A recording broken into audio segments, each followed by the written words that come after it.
The room is quiet in the way only trusted spaces are quiet. No flyers, no contracts on the table, just faces that already know one another. A man stands near the front, not elevated, not rushed. He does not introduce himself. He does not need to. Everyone knows who he is. He helped people find jobs. He translated paperwork. He spoke up when landlords would not listen.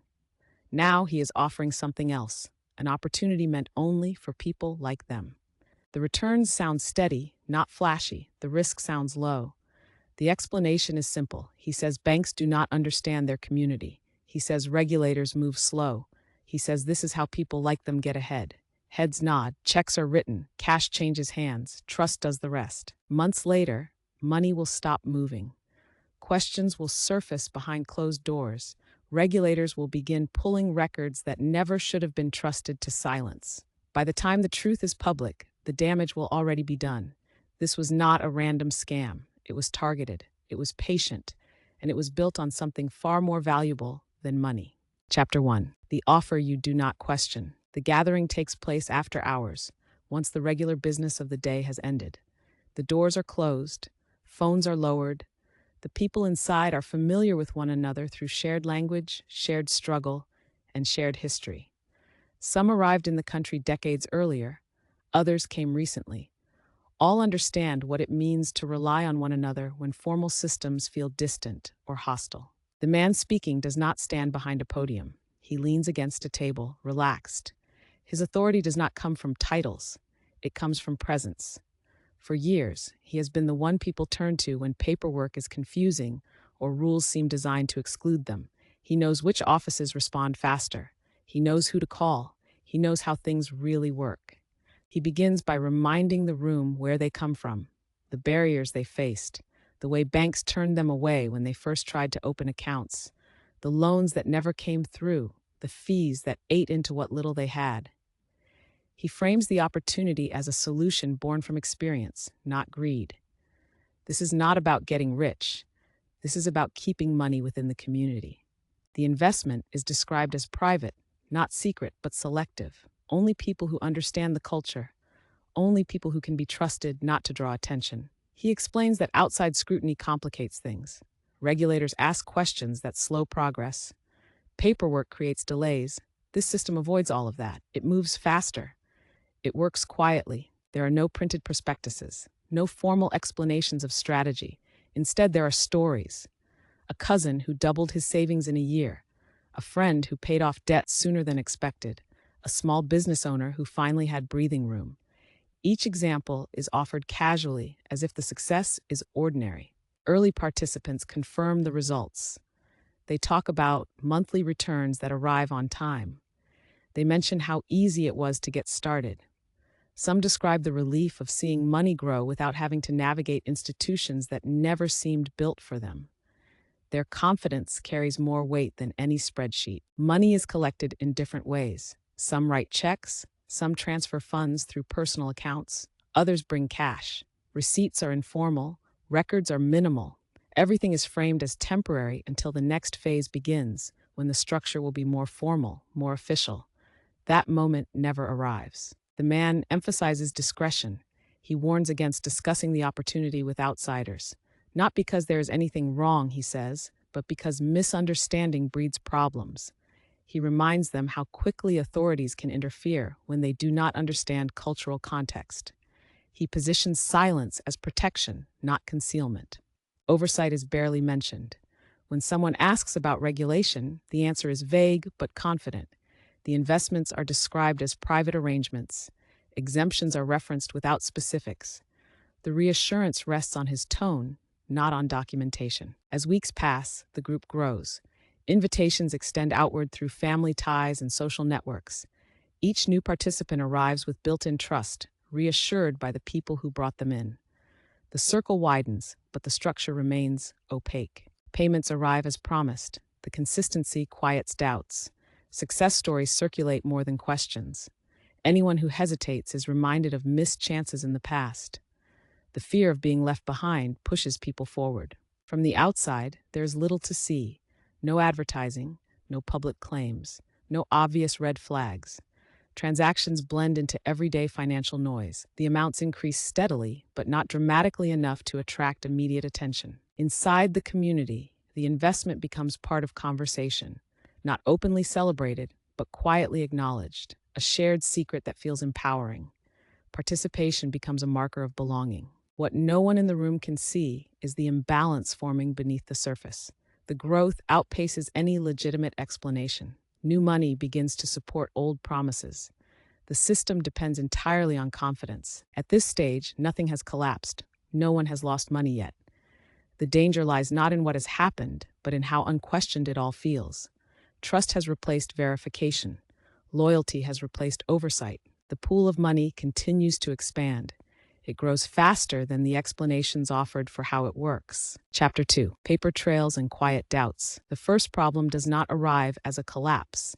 It arrives as a delay. A payment that usually lands on the same day of the month comes 2 days late, then 3. The investor who notices it does not speak up in the group chat. He calls privately. The explanation is calm, a banking issue, a processing delay. Nothing to worry about.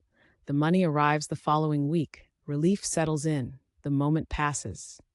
But delays have a way of multiplying. Another investor experiences the same thing the next month, then another.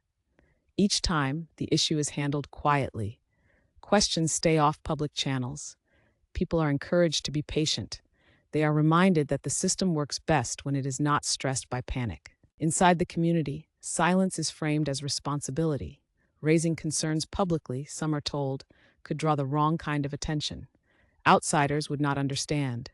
Regulators would overreact. The group has come too far to risk interference now. The language shifts subtly. What began as reassurance becomes pressure.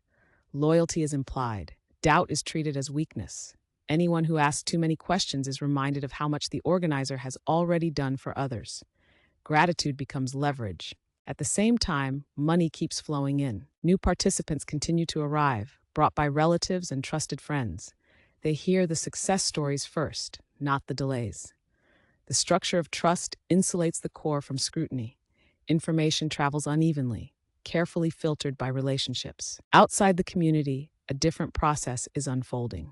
At a regional bank, a compliance officer flags a pattern. Multiple accounts tied to the same individual are moving unusually consistent sums. Incoming funds are steady. Outgoing payments follow a regular schedule. The activity does not match the stated income of the account holder. It does not match any registered business either. The officer files a routine report. No accusations, just anomalies. Another institution notices something similar weeks later. Transfers moving between personal accounts with no clear business purpose. Funds cycling rather than settling. Returns that appear fixed regardless of market conditions. Individually, none of it proves fraud. Together, it raises questions. Regulators begin looking quietly. They do not announce an investigation. They do not knock on doors. They request records. They compare timelines. They trace flows. What they see does not align with the explanations given to investors. There is no evidence of underlying assets producing returns. No verified investments generating profit. The money coming in appears to be the same money going out, redistributed to maintain confidence. The pattern fits a familiar structure. Inside the community, unease grows. A small business owner who invested heavily begins to worry about cash flow. He requests a partial withdrawal. The response is slower than before. He is told large withdrawals require notice. He is reminded of the long-term benefits of staying in. He agrees to wait. Another investor notices that communication has become more controlled. Updates that once came freely are now brief. Meetings are postponed. Explanations are shorter. Still, no one wants to be the first to say it out loud. Speaking up feels dangerous in a different way. Not financially, but socially. Accusing a respected insider feels like accusing the community itself. For immigrants who have learned to rely on internal support systems, the idea of inviting outside scrutiny feels like betrayal. Some begin keeping records privately, screenshots of transfers, notes about dates. They do not share them yet. They are preparing without admitting why. The organizer responds to growing tension by tightening the narrative. He acknowledges delays but reframes them as proof of growth. Too much money moving too fast, he says. Systems catching up. He promises structural changes soon. New accounts, new protections. No documents are provided. Behind the scenes, regulators escalate. They issue formal requests for information. They subpoena bank records. They map relationships between accounts. The scale becomes clear. Millions of dollars have moved through the network. The majority originates from individuals within the same immigrant community. The targeting is not accidental. The trust is specific, deliberate.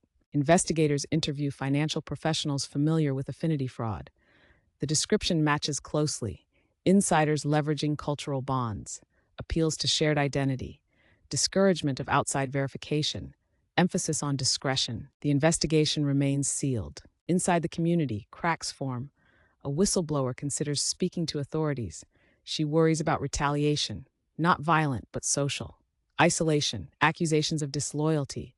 She has family ties to people still invested. Any move she makes will ripple. She meets with an attorney quietly. The attorney explains the risks, explains what cooperation looks like, explains that timing matters. Withdrawals begin increasing, not en masse, but steadily. The system strains, payments slow further, explanations repeat. The organizer becomes harder to reach.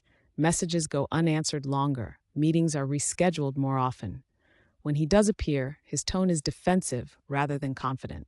The pressure builds on both sides. Regulators finalize their case. They prepare coordinated action to prevent further losses. Freezing accounts becomes an option. Timing becomes critical. Move too soon and evidence disappears. Move too late and more money is lost. Within the community, rumors surface.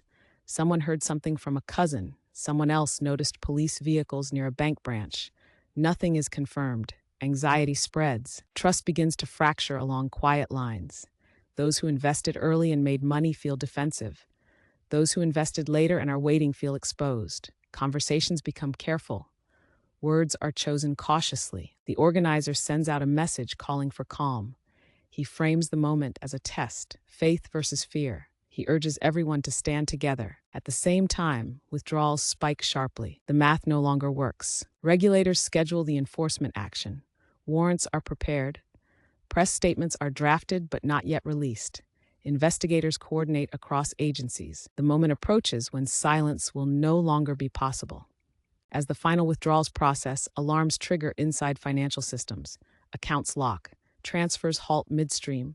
Phones ring unanswered. The structure that relied entirely on confidence begins to seize. And for the first time, the community feels something shift. Not panic yet, but the unmistakable sense that the story they were told can no longer hold. The quiet phase is ending. Chapter 3. When trust becomes evidence. The announcement does not come through the community first. It comes through a public notice issued by regulators on a weekday morning, written in plain language and backed by numbers that leave little room for interpretation.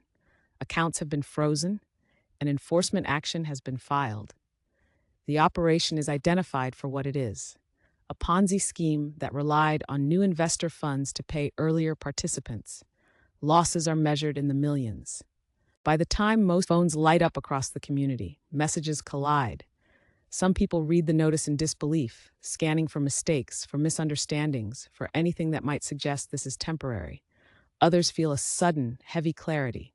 The delays, the pressure to stay quiet, the missing paperwork, it all clicks into place at once. Regulators move quickly to secure records. Bank statements, wire histories, internal communications. What had once been shielded by discretion becomes data.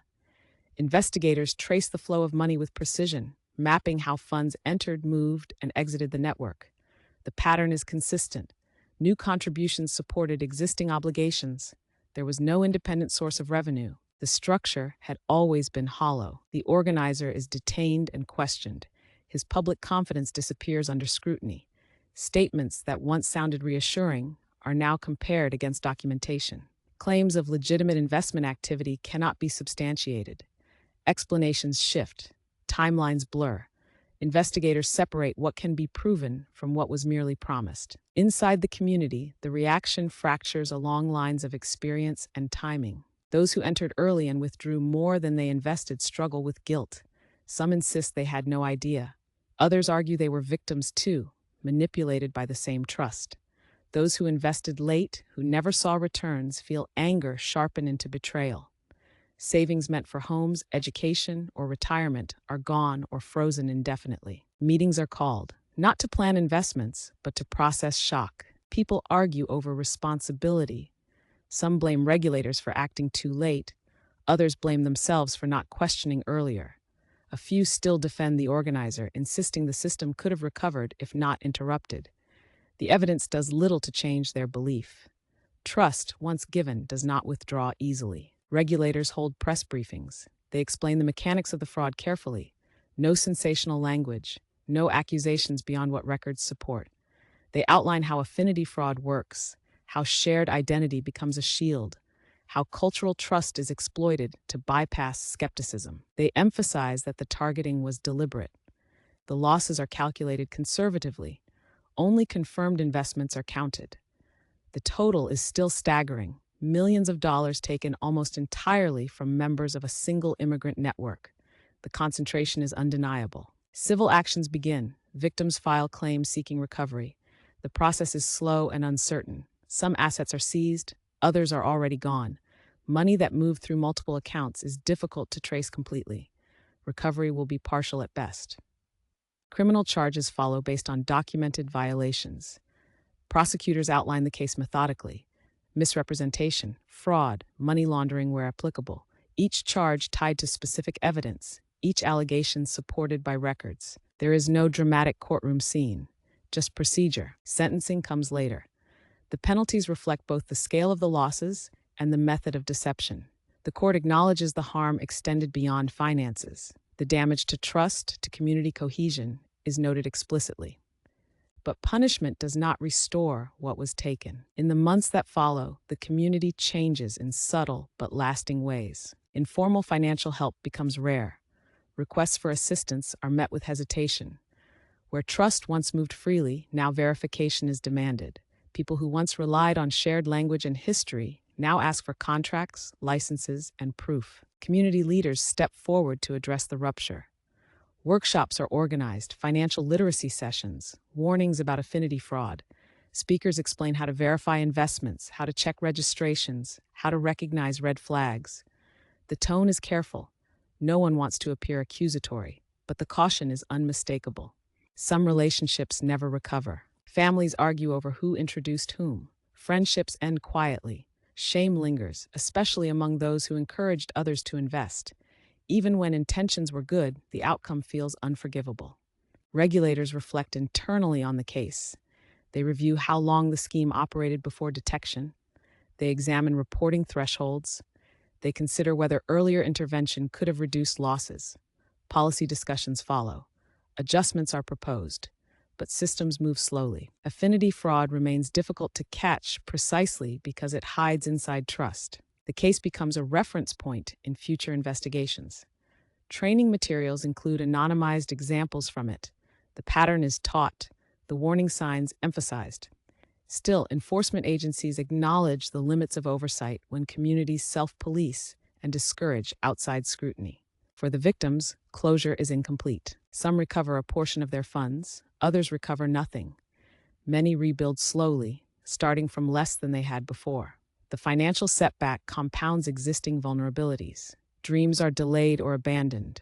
What lingers longest is not the loss of money, but the loss of certainty. The idea that someone from inside the community would protect others had once felt unshakable. Now it feels conditional. Trust must be earned differently, verified, not assumed. The story circulates beyond the community as well. Media coverage highlights the mechanics of the fraud without naming individuals beyond official records. The focus stays on the method, on how easily shared identity can be turned into a weapon. Regulators issue public advisories. They warn that affinity fraud often appears where trust is strongest, that exclusivity is not protection, that secrecy is not safety. Years later, the case is no longer front-page news, but its impact persists in quiet decisions, in hesitation before signing anything informal, in the pause before recommending an opportunity to a friend. The scheme ends on paper the day enforcement action is announced. In reality, it ends slowly as people recalibrate how they relate to one another. The fraud is over. The money trail is closed. The legal outcomes are final. What remains is a community learning how to rebuild trust without surrendering it blindly again.